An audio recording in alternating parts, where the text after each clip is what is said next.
السلام عليكم ورحمة الله وبركاته. يا أهلا وسهلا بكم في فيديو جديد في سلسلة ماذا بعد الكورس. اللهم علمنا ما ينفعنا وانفعنا بما علمتنا وزدنا علما. في الفيديو ده هنتكلم عن ازاي اجيب اول عميل، جولة سريعة كده في سوق العمل، ويلا بينا ندخل في السلايدز.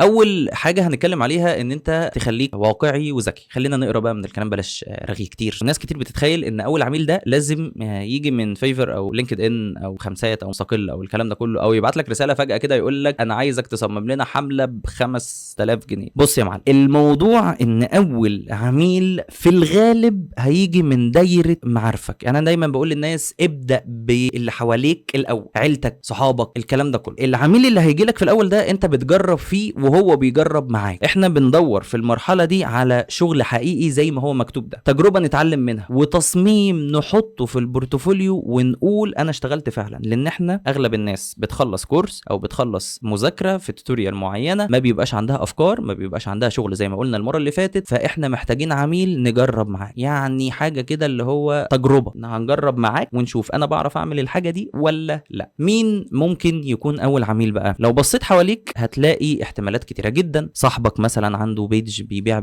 فيها حاجات اونلاين، اخوك اللي فتح جيم في الشارع اللي جنبك، بنت خالتك مثلا اللي بتبيع حاجات هاند ميد. والله بتحصل واغلب الناس بتعمل كده. مثلا عندك والدك حد من صحابه شغال او عنده معرض او عنده مشروع خاص بيه، ممكن تقترح عليه حاجه زي كده. دول كلهم يعني مش بيبقوا محتاجين بقى شركه دعايه والكلام ده كله، دول محتاجين حد يعمل لهم بوستات او لوجو او كتالوج بسيط. وهنا بقى يا معلم هتيجي فرصتك. هو اولا يعني الموضوع اللي هو عميل هيبقى خفيف، مش هيبقى مثلا بتقل العملاء، اللي هو العميل بقى اللي جاي دافع فلوس وعايز مقابلها خدمه وهيقرفك تعديلات وي. لا، ده عميل ده ممكن على الهادي خالص، التعديلات بتاعته هتبقى خفيفه، حتى كمان لو تعديلاته كتيره انت بتتعلم منها وادينا بنجرب. طيب اقول ايه بقى للناس دول؟ ممكن تبدا بكلام بسيط، رساله كده: انا مصمم جرافيك ولسه مخلص كورس وعايز ابدا شغل على شغل حقيقي وبتاع. في ناس بتستعيب الحاجه دي، بتقول لك يا عم انا داخل اشحت. يا عم والله ما في الكلام ده. كانت في مسج كده كنت مثبتها بدخل ابعتها للناس، انا مثلا محمود زايد مصمم جرافيك. اغلب الناس كانت بتدخل، مثلا في ناس كانت بتدخل تبعت لي تاني او تكلمني، وفي ناس كانت بتشوف الرساله وخلاص. اهم حاجه في المسج دي ان انت تكون واضح، محدد الحاجات اللي انت كاتبها، مش متردد. يعني الناس بتحب الشخص اللي واثق في نفسه. انت داخل بتعرض عليهم خدماتك، بس اهم حاجه لازم تكون واثق من الخدمه اللي انت هتقدمها او واثق من نفسك علشان خاطر تقدر تنفذ له الحاجه اللي هو عايزها. حتى لو ببلاش اشتغل كانك بتقبض. في المرحله دي بقى ممكن تشتغل ببلاش عادي جدا، بس اياك تشتغل كانها حاجه على الماشي. بمعنى انا قبلت ان انا هشتغل التصميم ده ببلاش، مش هاخد مقابل، بس الفكره ان انا ما كروتهوش، يعني ما اعملش اي شغل والسلام. لا، انا لازم اعمله كانه عميل حقيقي هيديني فلوس مقابل الخدمه دي.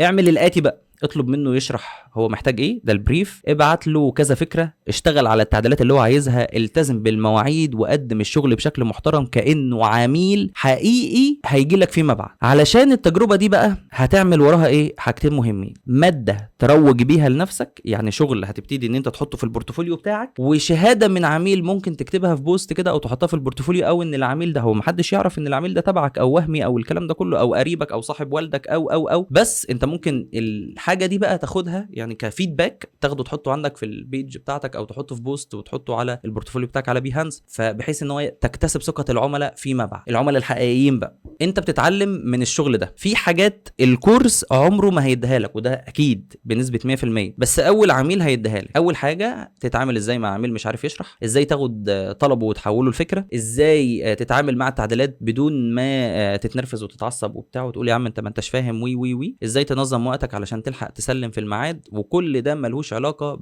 يعني بالحاجات اللي انت بتتعلمها في الكورس او 1 2 3 اللي انت بتتعلمه في الكورس، بس ليه علاقه بارض الواقع. يعني انا دايما بقول للناس الحاجات مثلا، يعني طلبه فنون تطبيقيه، انا بقول لهم الحاجات اللي انتوا بتاخدوها في الكليه غير الحاجات اللي انت هتشوفها في الكورس، غير الحاجات اللي انت هتشوفها في سوق العمل. وده اللي بيحصل، سوق العمل حاجه والحاجات اللي انت بتاخدها في الكورس حاجه. فمحتاجين ان احنا يعني ايه ندوس شويه في سوق العمل من خلال العملاء اللي احنا خلقناهم دول. يعني احنا لحد دلوقتي اصلا العملاء دول احنا اللي عملناهم، احنا اللي رحنا خبطنا على بابهم كده وقلنا ان انا عايز اشتغل معاك. اعرض شغلك واحكي قصته. بعد ما تخلص الشغل ما تكتفيش بصوره، اعرضه كقصه. انا اشتغلت مع واحد فلان الفلاني بيبيع منتجات طبيعيه، بدانا من الصفر، اتكلمنا عن الهويه وعملت له فكره. زي ما بنشوف مثلا في، انا بحب الحاجات دي قوي، الفلوجز اللي هي مثلا بتتعمل ان هو جرافيك ديزاينر بعد ما اشتغل على براند حكى الفكره اللي هو بدا منين. على فكره الموضوع ده بيجيب مع الناس بشكل كبير جدا. الناس بتحب القصه، الناس بتنجذب بيهايند ذا سين. المنتج النهائي يشد العين، بس الناس بتحب اللي ورا الاحداث. فلو انت تقدر تعمل حاجه زي كده، لو عندك المهاره مثلا ان انت تحكي الموضوع ده من خلال فيديو او تصوره او تصور الخطوات بتاعتك، هيبقى جامد جدا وهينتشر بشكل كبير وهيسوق معاك بشكل كبير. يعني حاولوا تتعلموا الموضوع ده، والموضوع ده بكاب كات عادي على التليفون بسيط جدا. يعني ادور على شغل فين كمان بجانب الموضوع ده. بعد اول عميل تقدر توسع دايرتك بقى، جروبات الفيسبوك، اكتب كلمه جرافيك او جرافيك جوبس على الفيسبوك وخليها جروبس، خلي الكاتيجوري كده جروبس، هيطلع لك حاجات كتيره جدا ادخل فيه. منصات بقى زي مستقل وخمسات. لينكد ان ده مهم جدا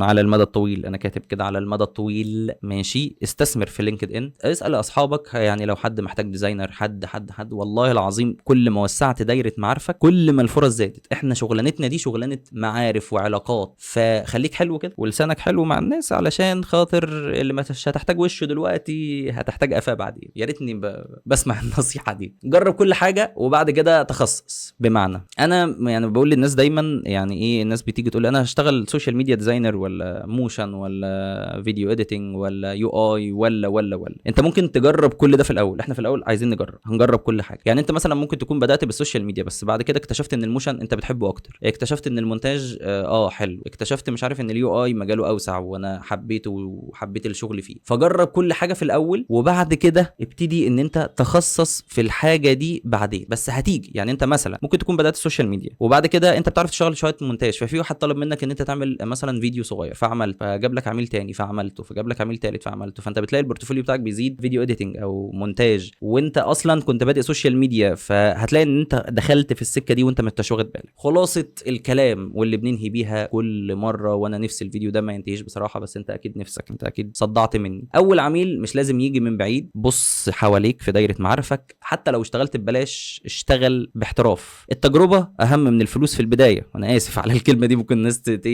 تشتمني في الحته دي. احكي قصص الشغل بتاعك مش بس صوره بيهايند ذا سين. مهم جدا وسع دايرتك واحده واحده، لان احنا شغلانتنا شغلانه علاقات. جرب كل انواع التصميم وبعد كده اختار طريقك. جرب كل الانواع وبعد كده انت هتعرف هتتخصص في ايه بعدين. دي كانت نهايه الفيديو الثاني من سلسله ماذا بعد الكورس. اتمنى يكون الكلام اللي احنا بنقوله ده مفيد لبعض الناس. في حاجات ممكن تكون صح، في حاجات ممكن تكون غلط، في حاجات ممكن تكون ناس معترضه معايا فيها، في حاجات ممكن تكون متفقه. يا ريت لو انت عندك اي نقاش في الموضوع ده انزل تحت في الكومنتس واكتب لي اللي انت عايزه. برضو ما تنساش تعمل لايك وشير وسبسكرايب والحاجات اللي انت عارفها دي، واستنونا في فيديو جاي من سلسله ماذا بعد الكورس.